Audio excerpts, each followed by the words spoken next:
Assalamualaikum warahmatullahi wabarakatuh. Hello, perkenalkan nama saya Wanda Sari, NIM 2004020044, Prodi Perbankan Syariah, kelas PBS 3B. Di video ini, saya ingin menjelaskan materi mengenai riba dalam perspektif agama dan sejarah. Buat teman-teman, kita simak yuk.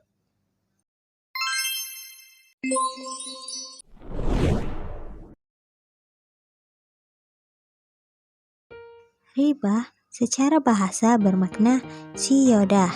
Dalam pengertian lain, secara linguistik, riba juga berarti tumbuh dan membesar. Sedangkan menurut istilah teknis, riba berarti pengambilan tambahan dari harta pokok atau modal secara batil. Ada beberapa pendapat dalam menjelaskan riba, namun secara umum terdapat benang merah yang menegaskan bahwa riba adalah pengambilan tambahan, baik dalam transaksi jual-beli maupun pinjam-meminjam secara batil. Jadi teman-teman, apa sih itu definisi riba?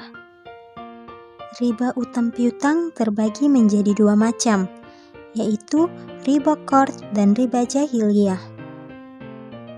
Riba qard yaitu suatu manfaat atau tingkat kelebihan tertentu yang disyaratkan terhadap yang berhutang. Sedangkan riba jahiliyah yaitu hutang yang dibayar lebih dari pokoknya karena si peminjam tidak mampu membayar hutangnya pada waktu yang ditetapkan. Adapun jenis-jenis riba terbagi menjadi 4. Yang pertama, riba qard, dan yang kedua, riba jahiliyah, yang ketiga, riba fad, dan yang keempat, riba nasiah. Riba qard yaitu suatu manfaat atau tingkat kelebihan tertentu yang disyaratkan terhadap yang berhutang atau muqtarid. Yang kedua, riba jahiliyah, yaitu hutang dibayar lebih dari pokoknya karena si peminjam tidak mampu membayar hutangnya pada waktu yang ditetapkan. Ketiga, riba fad, yaitu pertukaran antar barang sejenis dengan kadar atau takaran yang berbeda, sedangkan barang yang dipertukarkan itu termasuk dalam jenis barang ribawi. Dan yang keempat, riba nasiah, penangguhan penyerahan atau penerimaan jenis barang ribawi yang dipertukarkan dengan jenis barang ribawi lainnya. Dan ada pun juga jenis-jenis barang ribawi terbagi menjadi dua. Yang pertama, emas dan perak, baik itu dalam bentuk uang maupun dalam bentuk lainnya.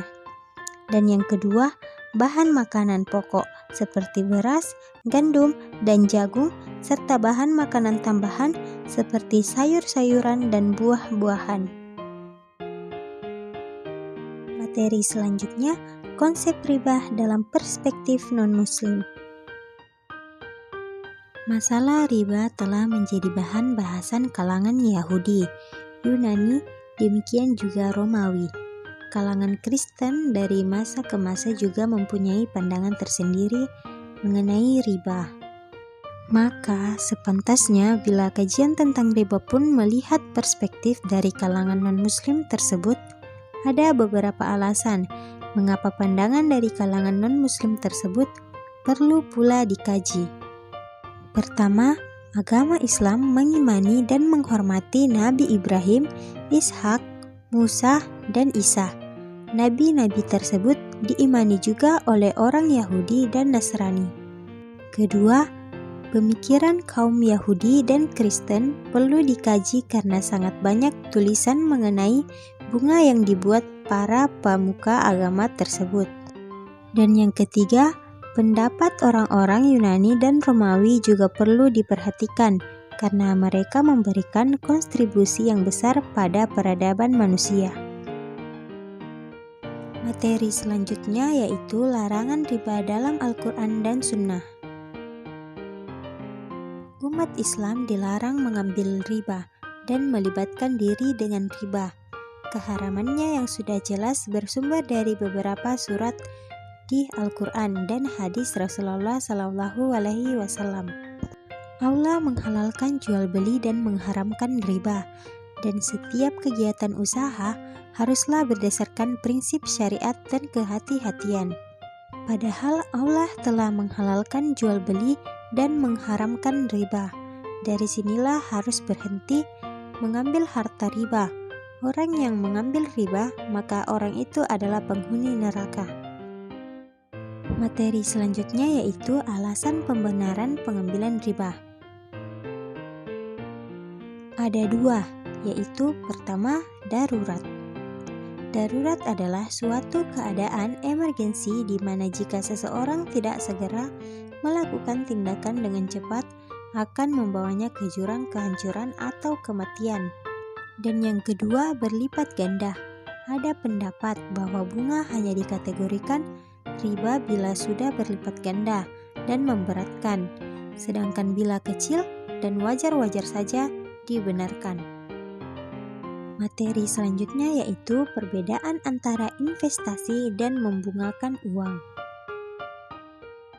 Investasi yaitu kegiatan usaha yang mengandung resiko karena berhadapan dengan unsur ketidakpastian.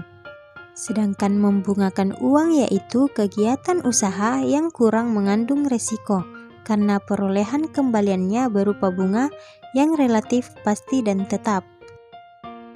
Materi selanjutnya yaitu berbagai fatwa tentang riba. Majelis Tarjih Muhammadiyah Majelis Tarjih Sidoarjo 1968 memutuskan riba hukumnya haram dengan nas Syahih Al-Quran dan As-Sunnah. Bank dengan sistem riba hukumnya haram dan bank tanpa riba hukumnya halal. Bunga yang diberikan oleh bank-bank milik negara kepada para nasabahnya atau sebaliknya yang selama ini berlaku termasuk perkara mustabihat.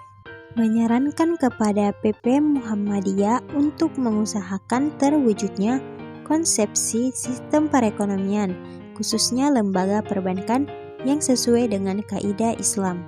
Majelis Tarjih Wiradesa 1972 memutuskan mengamanatkan kepada PP Muhammadiyah untuk segera dapat memenuhi keputusan Majelis Tarjih di Sidoarjo tahun 1968 tentang terwujudnya konsepsi sistem perekonomian, khususnya lembaga perbankan yang sesuai dengan kaidah Islam.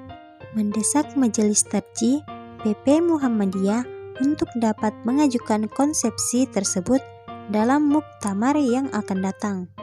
Majelis Tarjih di Garut 1976 menyangkut pembahasan mengenai pengertian uang atau harta, hak milik, dan kewajiban pemilik uang menurut Islam.